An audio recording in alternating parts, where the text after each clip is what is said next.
Yo, what's going on, guys? It's the Draft Nerd, and today we're going to be doing a post-NFL Combine mock draft. So let's get into it. Alright, coming in at number 1, we got the Tennessee Titans, and, there's a lot of talk. So far, at least from what it seems, the Titans haven't made up their mind on whether they want to go with a Cam Ward, maybe a Shedeur Sanders, Travis Hunter, Abdul Carter. Like, there's options on the board for the Titans. They can even trade out of this pick. So it's not, cut and dry quite yet. It probably will by the time we get into like late April. Usually the number 1 pick's usually not a surprise. But anyways, I'm still on board with the Titans going quarterback here. I know that there's rumors that if there's a blue chip prospect on the board, you can't pass up on them. Are they talking about Travis Hunter or Abdul Carter? Maybe. But the Titans really need a quarterback here. Will Levis isn't going to be the answer long term. We've obviously know that by now. They could get a guy like maybe a Kirk Cousins or, some type of free agent quarterback. That's also an option. But when you're picking first overall and there's a guy like Cam Ward on the board, I think you got to take him. He might not have as much talent as most number 1 overall picks, like a Caleb Williams from last year, but he's still got high upside and he could definitely end up being a top 10 quarterback in the league one day. So I think the Titans need to take a swing on quarterback, and I would much rather take a swing on a guy like Cam Ward than a Shedeur Sanders. Moving on to number 2, though, we do got the Cleveland Browns, and this is, again, still a little bit wishy-washy on where the Browns are going to look to go. Reports have come out that they're basically done with Deshaun Watson. They can't quite cut him because of the money situation, but he's not going to play another snap for the Browns in all likelihood. Do they want to bring in a Kirk Cousins, a Sam Darnold? Although that's maybe not as likely, but Kirk Cousins is definitely likely if they want to go the veteran quarterback route. Or do they want to just fully kick off this rebuild, trade Myles Garrett, and draft a quarterback like a Shedeur Sanders here? There's reports out that the Browns are definitely looking to draft a quarterback in this draft. Obviously, if Cam Ward goes 1, the only other quarterback worth taking here is Shedeur Sanders, and even that's a little iffy if you think it's worth taking here at number 2 overall. But it looks like it's gonna happen. There's reports saying that in all likelihood they're gonna take a quarterback in the draft. Shedeur Sanders is the only guy here. Now, if this was a strictly what I would do mock draft, I wouldn't have the Browns taking Shedeur Sanders. I would probably have them taking a guy like Abdul Carter or Travis Hunter. But I'm going to try to make this a little bit more predictive as we get closer to the NFL draft. So I'm going to go with Shedeur Sanders here. They need a quarterback. Shedeur Sanders is a high floor type of quarterback. I don't think he's ever going to be a top 10 quarterback in the league, but I do think he's going to have a job for quite a few years in the NFL, whether that's 5 to 10 years. I think he could stick around and be a starter for a while. So we're going to go with the Browns going Shedeur Sanders. Number 3 overall, this puts the Giants in a bit of a sticky situation. They desperately need a quarterback. Joe Schoen is fighting for his GM job right now. This is the last year for probably Joe Schoen and Brian Daboll unless they're able to turn it around, and they're not going to be able to turn it around without a quarterback. Both quarterbacks are off the board. Hopefully maybe the Giants could get a quarterback in free agency, a Kirk Cousins, maybe an Aaron Rodgers. That's definitely possible if their backs are really against the wall, and in this scenario it is. So, we're not going to go quarterback here, obviously. We're not going to take like a Jalen Milroe or a Jackson Dart here. We're going to look to go with best player available in terms of what we need. I know a lot of Giants fans are probably going to look at Abdul Carter here and, want to take him just because Kayvon Thibodeau hasn't been the best player. He's been a little bit disappointing with his Giants tenure so far, but we got a lot of money tied up in Brian Burns, a lot of money tied up in Dexter Lawrence. Our defensive line is good how it is. Obviously, yes, Abdul Carter would definitely help it out a lot. Replace Kayvon Thibodeau, maybe make him the rotational guy, but I think there's bigger needs on this Giants roster, and that one being is cornerback 1. The Giants do not have a cornerback 1. They have a really good slot guy in Drew Phillips, and I think Deonte Banks could be a good number 2 corner, but we've seen last season that he is not able to cover a team's wide receiver 1. That's just not going to happen. Can he cover the second best receiver on a team? Probably. I think he could be a cornerback 2, but we need a cornerback 1. And Travis Hunter can be a cornerback 1 for a team. And then he can also line up alongside with Malik Neighbors on offense a few plays and in the red zone as well to help out the Giants offense as well. I think if the Giants don't go quarterback, Travis Hunter he fits in like a glove. He can lock down the opposing team's wide receiver 1 and then play a few plays on offense at 2 to help out that offense, which desperately needs help as well. So I think Travis Hunter's got to be the pick here. Moving on to number 4, though, we got the New England Patriots, and I know the Patriots, they They need a receiver. Tetairoa McMillan staring them in the face here. You know, they don't really have any receivers. They also could go offensive line here. Will Campbell, although, you know, doesn't have the best arm length. You know, you could go with the Armand Membu, a Kelvin Banks. You know, you need offensive line help too. But you also need edge rush help. Abdul Carter is arguably the best player in this class, and if he falls here to 4, I don't see how you can pass up on him to take a guy like Tetairoa McMillan. And it seems like the NFL is not as high on Tetairoa McMillan. I've seen it in quite a few mock drafts here recently, him falling out of the even top 10. So I don't think that's, you know, super unlikely that the Patriots pass on a Tet McMillan and go with a guy like Abdul Carter, who could, you know, be the next best edge rusher in the NFL. And, you know, besides a guy like Keion White, the Patriots don't have much pass rush production. So we're going to go with Abdul Carter to pair alongside with Keion White. Here at number 5, we got the Jacksonville Jaguars, and I know it's a bit of a boring pick. We could definitely go with Tet McMillan here, pair him alongside Brian Thomas Jr. in that new Liam Cohen offense. I think that's very, very enticing and definitely a possibility. But also Mason Graham here is really enticing as well. You know, you got Josh Hines Allen and Trayvon Walker on the outside. You got Eric Armstead in the middle. Why don't you just complete the defensive line with a guy like Mason Graham, who is a phenomenal defensive tackle. And defensive tackles like this are hard to come by, so I would find it hard to pass up on a really good defensive tackle rather than passing up on a really good receiver. You can get a really good receiver in day 2 even. So I'm going to go with Mason Graham just because it's a little bit harder to find this, you know, blue chip defensive tackle like he is. So we're going to go with Mason Graham to the Jaguars. Coming in at number 6, we got the Las Vegas Raiders, another quarterback needy team. There's not one on the board, so we're going to look elsewhere.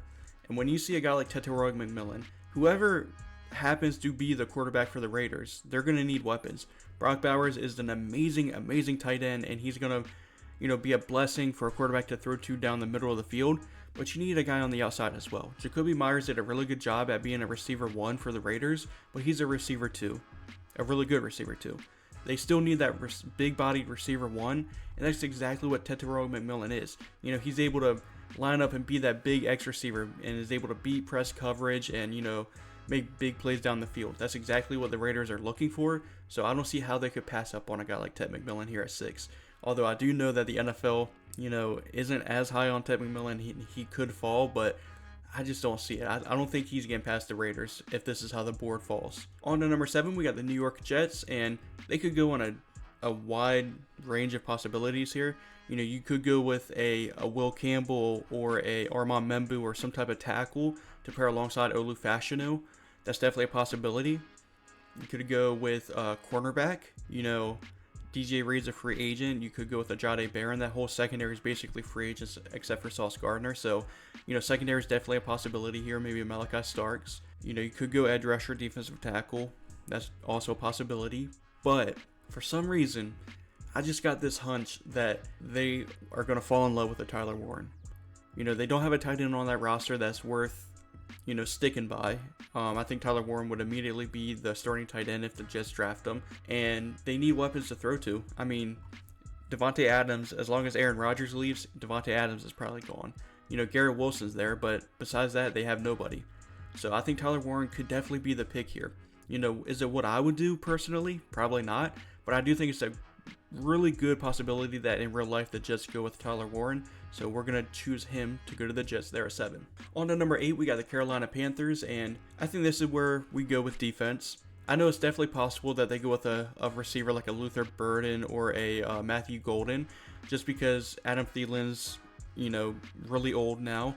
Xavier Legette had a solid rookie season, but I don't think he's going to be a receiver 1 for the Panthers long term, so they could definitely go receiver here. But that defense is just, it's got so many holes. Ever since last season when they traded Brian Burns, let Frankie Louvu walk, let Jeremy Chin walk, like, the defense is very, very thin. So I think you could go best player available on the defense. You know, go with a Jahdae Barron, maybe a Malachi Starks, Jahad Campbell as well. They need basically every position on defense. But I think with a guy like James Pierce, who really helped his case with the NFL Combine, he was the fastest edge rusher to run the 40 with a 4.47, and we've seen what having a really good combine can do for an edge rusher, just like last year with Dallas Turner, who went in the top half of the draft and had the Vikings trade up for him.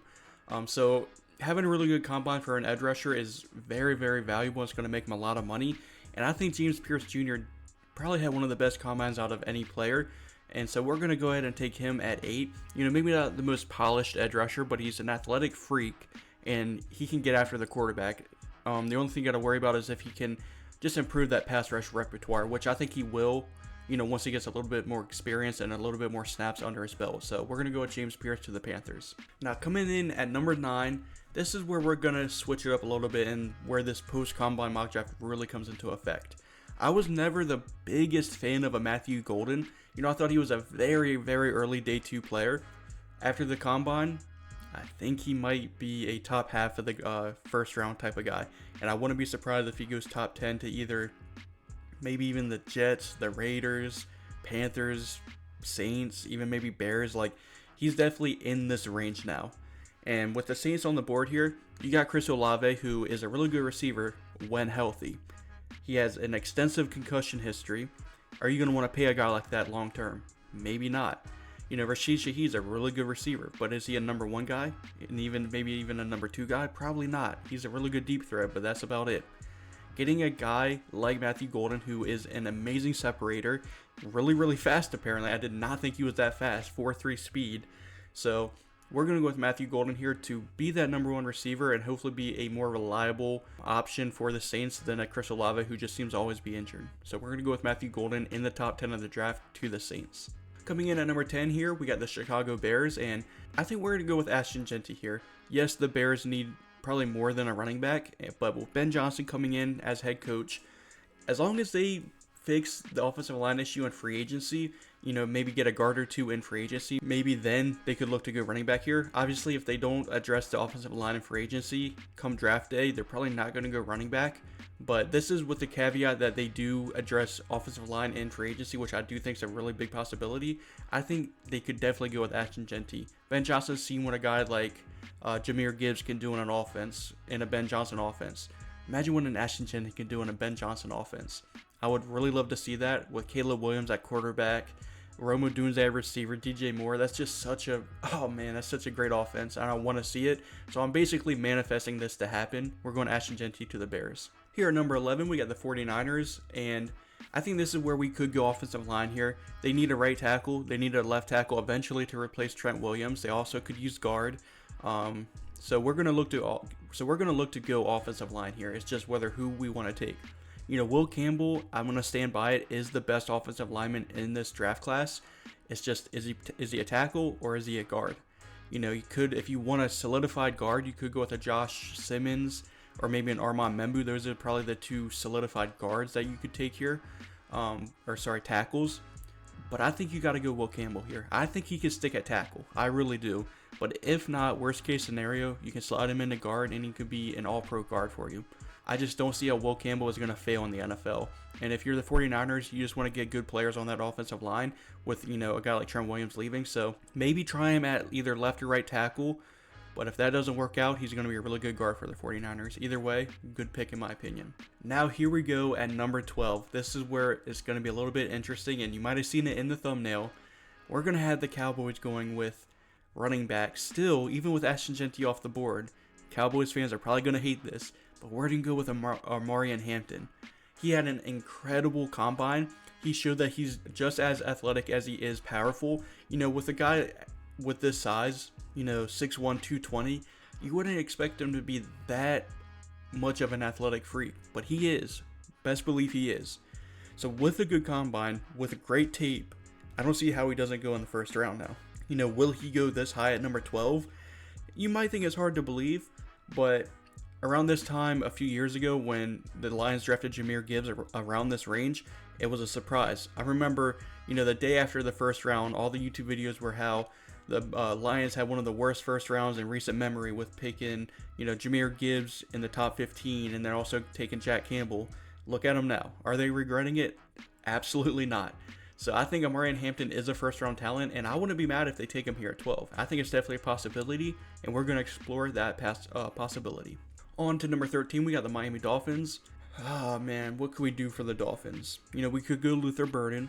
Tyreek Hill doesn't seem like he wants to be a Dolphin, and he also threatens to retire very, very soon. So you could look to get a receiver. They like their speedy receivers. Luther Burden is definitely a quick twitch athlete. You know, you could go cornerback here with a Will Johnson. defensive line, but I'm going to look to go offensive line here. Will it happen in real life? Maybe not. It doesn't seem like the Dolphins value offensive line very much at all, but I think they need it. I think they desperately need it.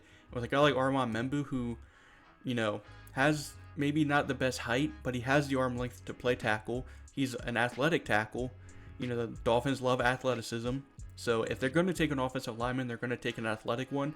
And I think Armand Membu could fit very nicely with the Dolphins offense. On to 14 here, we got the Indianapolis Colts.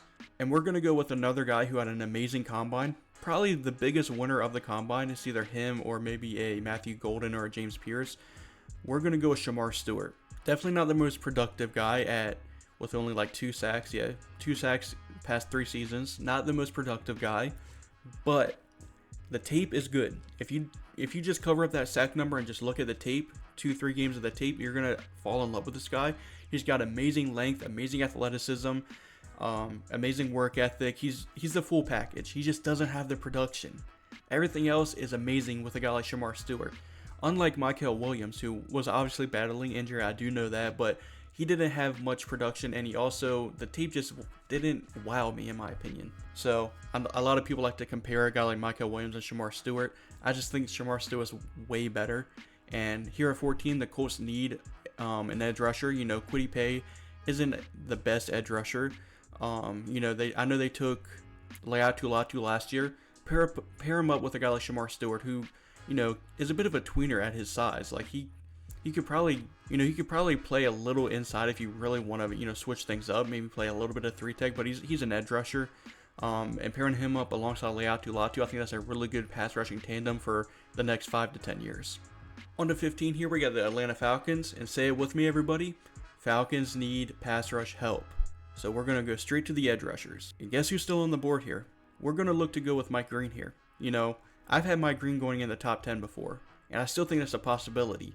But with him falling to 15, the Falcons need edge rush help, and I think Mike Green is going to be very productive in the NFL to begin with year 1, and I think he's only going to get better in the NFL. So getting a guy like him here at 15, I don't think the Falcons would think twice about it. 16 here, we got the Cardinals. This is where we're going to go offensive line. I usually like going defensive line for him because I usually like going with a guy like Shamar Stewart, who usually falls to 16 for me, but he didn't fall to 16 after the combine, so we're going to look to go offensive line here. And a guy like Kelvin Banks could probably fit the bill. 6'4", 320, maybe not the greatest size to play tackle, but you could try him out at tackle. And if similar to a Will Campbell, he doesn't work out at tackle, he's going to be a really good guard. What do the Cardinals need? They need both tackle and guard help. So we're going to go with Kelvin Banks, and whichever place he fits in best with the Cardinals, let him play that. He's going to be a really good offensive line for him regardless. 17 here, we got the Cincinnati Bengals, and I think you got to go best player available on the defense. I know, they might not be able to retain T. Higgins, so you could go receiver here, but I think you got to fix that defense. It was terrible last season, and it was the reason why they didn't make the playoffs. So we're going to look to go with a guy who's just been incredible, in this, draft season. And that's a Walter Nolan. Really good defensive tackle, can get after the quarterback really, really well, and he can also stop the run at a pretty good level as well. The Bengals don't have any answers up the middle. A guy like Myles Murphy, who they took a few years ago, hasn't worked out for him. Trey Hendrickson is really the only good player on that defense right now. So we're going to look to bolster that defensive line and go with the Walter Nolan. On to 18 here, we got the Seattle Seahawks, and they could definitely use guard, but it doesn't seem like they like going guard in the first round, so we're not going to do that. Instead, we're going to go with, he's probably listed as an edge rusher. Nope, he's listed as a linebacker. We're going to go with a Jalen Walker. It says right here, which I do believe, they need edge rush help and they do need linebacking help as well. Jalen Walker could probably provide both. I think he's more of an edge rusher than a linebacker, but he could also be just a versatile piece who can, line up as an edge rusher, can drop back into coverage if you need him to. Good tackler for being an edge rusher, and he can get after the quarterback too. I think he's a full package. I think he could be a versatile piece on a Seahawks defense, so we're going to go with Jalen Walker out of Georgia. 19 here, we got the Tampa Bay Buccaneers. I think they got a good defense. I usually go edge rusher for him. I'm going to switch it up a little bit, just slightly, and we're going to go with another linebacker and a Jahad Campbell. He's got amazing athleticism. He's got sideline to sideline speed, long arms, lanky guy. Can get after the quarterback too on inside blitzes as well. So he can create pass rush help, which the Buccaneers need. But he can also be a really good sideline to sideline linebacker as well. We're going to go with Jahai Campbell. On to 20 here, we got the Denver Broncos. You know, you could go with a tight end and go with a Colston Loveland. You know, you could go with, defense as well. But with a guy like Luther Burden still on the board here, I feel like a lot of people have fallen out of love with Luther Burden because he didn't have the best 2024 season. But he's still a really good, really good receiver. Really good, acceleration, great after the catch. Can separate too. I don't see why he can't go in the top 20. So we're going to have the Broncos taking Luther Burden to be that slot guy. You know, you got Cortland Sutton on the outside to be that X receiver, and then you got vertical guys in a Troy Franklin or a Marvin Mims to be that vertical option. Luther Burden could be that safety blanket, in the short to intermediate parts of the field and can, just create after the catch. I think it's a really good fit in that Broncos offense. 21, we got the Steelers, and this is as far as I can let Will Johnson fall. It seems like the NFL is not as high on Will Johnson as, the media is. I think Will Johnson is a top 10 pick. I know he dealt with injury last season. He has quote-unquote long speed issues, or questions, I should say. Is he going to be able to keep up in man coverage with his athleticism? I think he can. NFL apparently seems like they don't think so. So it is possible that he falls, but I can't have him fall past the Steelers. The Steelers need a cornerback to pair alongside Joey Porter Jr. They like to run a little bit more zone than they do man. Will Johnson is definitely a better zone player with his incredible instincts, but he can play man too, in my opinion. I don't see how he falls past the Steelers. They need cornerback. Will Johnson's a top 10 talent, in my opinion. 22, we got the Chargers, and I think this is where we're going to probably make a pretty popular pick for the Chargers, and that's going with Jim Harbaugh's guy and Kenneth Grant. We could also look to go tight end with a Colston Loveland. That's also a very popular pick with the Jim Harbaugh connection. But we're going to go with Kenneth Grant here. They need trenches help. They're going to be losing, or they might lose Khalil Mack to free agency. Joey Bosa isn't the same guy. That defensive line just isn't as scary as it used to be. So, try to bolster it up a little bit with a guy like Kenneth Grant. 23 here, we got the Green Bay Packers. Jair Alexander is typically injured quite often. And besides that, the Packers don't really have many cornerbacks. It's an up and down position. I know guys like Carrington Valentine and Keyshawn Nixon are good bodies to have in a secondary room, but are they non-replaceable? Probably not. With a guy like Jahdae Barron on the board who had an incredible combine, showed and put on tape that he can play outside and slot corner. I don't see how he doesn't go in the first round. A lot of people think he's only a slot player, which means he could fall out of the first round, but I think he could play on the outside. He came in at the combine at 5'11", blew up the combine drills. I think he's a top 15 player. He just so happens to fall here to 23. I don't see how he gets past the Packers though. On to 24, we got the Minnesota Vikings. And, you could go a few different options here. You could go guard, go with a Gray Zabel, who had a really good combine as well and has had a good offseason process in general with the Senior Bowl. You could go with another cornerback. I don't quite know who's on the board still. Maxwell Harrison absolutely tore up the combine, the 40-yard dash at least. Darian Porter, another guy who went crazy at the combine. Benjamin Morrison, depending on his injury. You could go cornerback. There's a lot still on the board. But I'm going to go with Derek Harmon. A guy like Derek Harmon who came to Oregon as a run stuffer, a really good run stuffer, had an incredible pass rushing season for Oregon. 5 sacks, 43 hurries. He was an amazing pass rusher. And we already know, we've seen that he can be a good run defender as well. So he's the full package at defensive tackle. I don't see how he falls out of the first round. So we're going to have the Vikings taking him here at 24. On to 25 here, we got the Texans. And, they had probably one of the best receiving cores last year. Didn't work out. Stephon Diggs got injured. Tank Dell got injured again, unfortunately. Nico Collins was banged up throughout that season as well. They didn't really have all three on the field. I don't even know if they had maybe week 1. But, all three receivers weren't on the field much at all for the Texans. Stephon Diggs is a free agent. Tank Dell may or may not play next season. If he does play, it's going to be very late into the season. Really, all they got is Nico Collins. I'm a big John Mechie guy, but, do you want him playing meaningful snaps for you? Maybe not. So I think you got to go receiver here, and we're going to see who's still on the board here. The only guy I'm willing to take in the first round is a guy like Emeka Egbuka here. Jalen Noel, or Jalen Noel, I think is how you pronounce it, had a really good combine as well. Probably one of the biggest winners as well. I don't think he's going to sneak into the first round though. So we're going to look at Emeka Egbuka. I think his best spot on an offense is at slot. Can he play on the outside? Absolutely. It's just whether or not when or if Tank Dell comes back, he's a slot guy. So is Emeka Egbuka going to be able to play on the outside once Tank Dell comes back? I have my questions, but overall, I think most NFL teams think Emeka Egbuka can play on the outside. So I don't think it's a bad fit by any means for the Texans, and they just need receiving help. So we're going to go with Emeka Egbuka to the Texans. On to 26 here, we got the LA Rams, and Alaric Jackson's a free agent. Rob Havenstein is like 32 years old. They need tackle help. At least, you got to inject some youth into that tackle room. And a guy like Josh Simmons can do that. I believe he tore his ACL in 2024.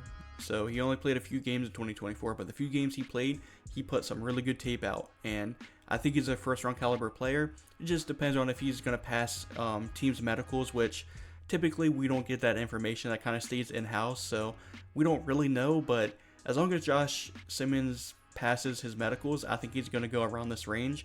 And the Rams need tackle. We're going to go Josh Simmons. 27, we got the Baltimore Ravens. We're going to go with another guy who had a really good combine and a Josh Conerly Jr. He's around this fringe first-round guy for me. With his combine, I think he's gonna solidify himself as a first rounder, whether he goes to a team like the Ravens, maybe the Texans, the Commanders, and then worst comes to worst, he's gonna go to the Chiefs if he falls to the Chiefs. So he's gonna be a first-round pick, I guarantee it. So we're gonna go with him to the Ravens though. That right side of the offensive line, wasn't good last year, and then Ronnie Stanley is also a free agent. Are they going to want to pay him? Who knows? So I think getting Josh Conerly here is going to inject some youth. He can play right tackle if they do resign Ronnie Stanley, and if not, he can play left tackle, which is where he's best at. So we're going to go with Josh Conerly to the Ravens. On to 28, we got the Detroit Lions, and we're going to go edge rusher, but we're not going to go with who people usually go with, and I guess they probably moved him down because he didn't have the best combine. Most people typically go with a Jack Sawyer here. He didn't have the best combine. I still think it's a possibility here, but I'm not gonna go with that. I'm gonna go with a Micah Williams. I know earlier in this video I kind of dissed him a little bit by saying I don't think he's that great of a player, but I do think he's a first-round caliber player. But I think this is more the range where he should go. A lot of mock drafts have him going, to the Saints at number 9. I don't think he should go that high in the draft. I don't think he's worth that high of a pick. But here at 28, I think that's more of the range I would be willing to take him. He's an athletic freak, similar to a Trayvon Walker, who ended up going first overall. He's just a bit hit or miss.